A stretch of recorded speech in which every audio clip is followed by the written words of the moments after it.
Alrighty guys, so next day. Kids are gone for a little bit. I think I have about 10 minutes left here.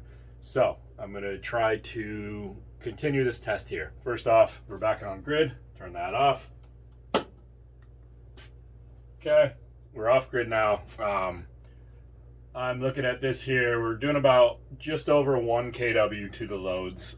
Keep in mind, this is just my house running on the thing. So I'm not going to go through and turn everything off, but I am going to go upstairs right now and turn on the microwave with a bowl full of water, the toaster, which is a double toaster. I'll look at the wattage in a minute here, and the coffee maker, and we'll see what happens. I'll be right back.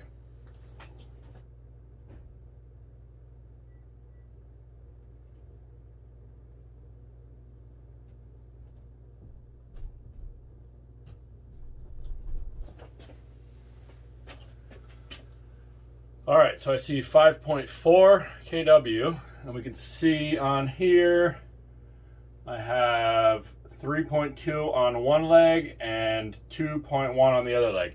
So they must be on opposite legs. I would assume, well, the coffee maker and the toaster I know are on the same leg. The microwave must be on the opposite. I don't think there's anything I can do to change that right now. So that's double toaster, microwave, and coffee maker. Let's see what else. Let me turn on the pellet stove.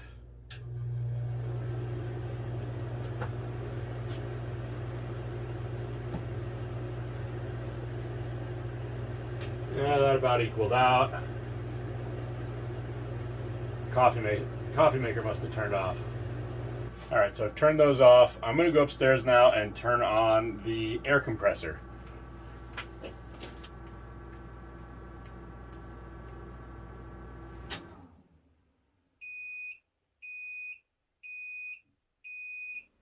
Well, that didn't work. Some alarms. HVAC overcurrent fault. Oh, well, just as I just started that, my heat pump water heater just kicked on. Not sure if you caught that. Well, that didn't work. I'll have to look at the specs on that compressor and see what it's pulling. It's a fairly big air compressor, so not really surprised, but a little disappointed, I guess. All right, so let's see, what else should we try here? I think I'm going to try a vacuum cleaner. So air compressor is no good. I wonder, I have that hooked up to an extension cord. I wonder if I plug it directly into the outlet. I might try that again, and I'm going to zoom in on the screen this time and see if we can see anything else on the screen. Because obviously when I do that, I'm upstairs. So let me see what I can see here.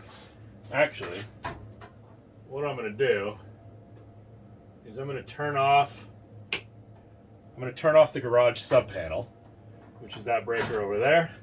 Then I'm going to go plug the air conditioner in. I'm going to come downstairs here, turn the breaker on, and see if it works.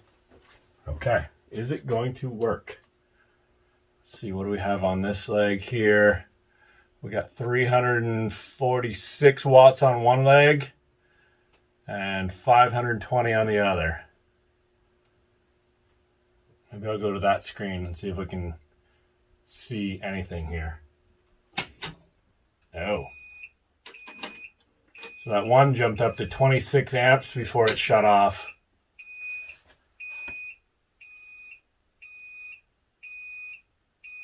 Okay.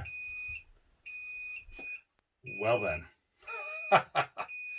So the really cool part about this Sol-Ark is that if there's an overcurrent fault, if there's any kind of a fault like that, it will start back up after a minute. System alarms, let me just go to basic, turn off the beep. Okay, beep's off. So it will start back up, as you'll see in just a minute here. It'll start right back up, everything will power right back up. I'm going to turn off let's see, yes, that breaker's back off. So we're going to leave that off. I'm not going to try to restart that compressor. I've tried it twice now. I doubt that's going to go. Can't start the compressor, but everything else, I I have not had anything else shut this down. I did have the dryer shut it down one time. I wasn't home. And the dryer shut it down when there was a bunch of other loads on it. So the dryer is you know, it's a few thousand watts under the max. All right, there we go. So turns right back on, clears the fault.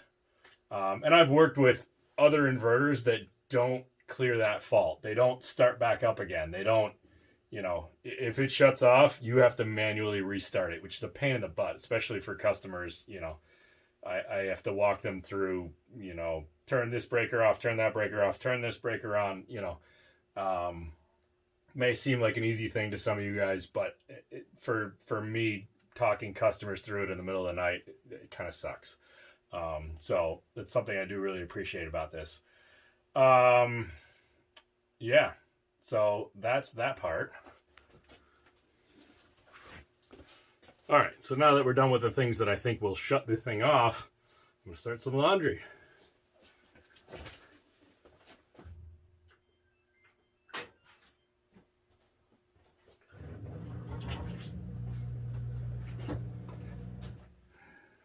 Okie doke.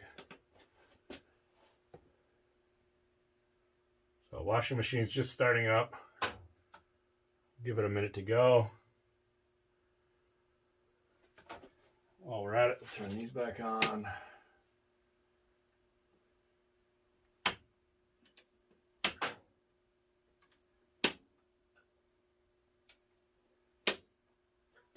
So I just turned all my heat pumps and water heater back on. Those are all 240 volt loads. I think the issue with starting the air compressor on this is that it was a 120 volt load, so it was on one side.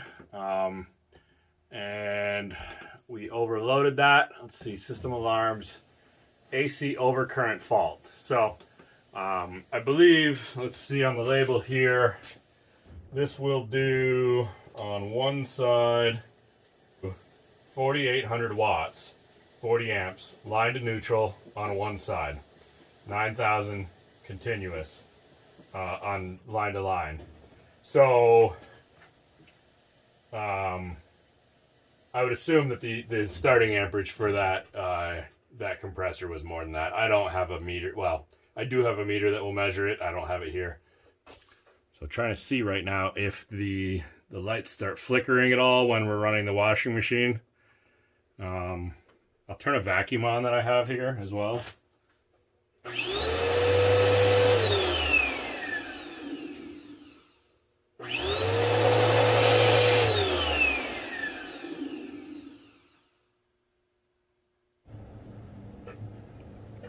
So we're now running the washing machine and the heat pump water heater.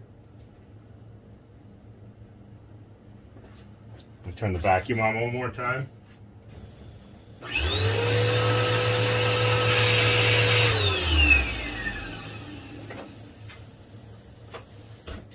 So as you can see, the vacuum is a bit of a startup load there. You can see the lights flicker just a little bit.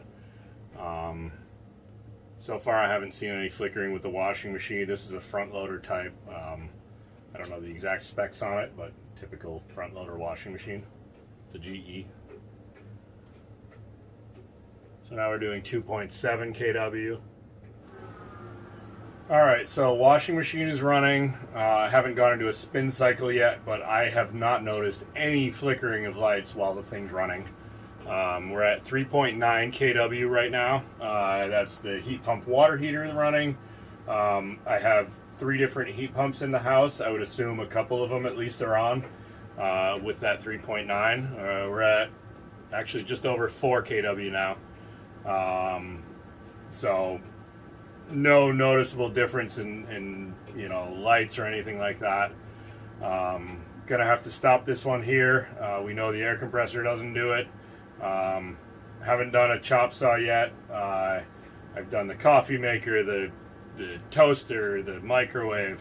But anyway, I'm gonna keep going with this. I'll try to find some other things to test, but this is all I can do for right now. So thanks for watching, guys, and don't forget to hit the subscribe button and give me a thumbs up. Thanks for watching.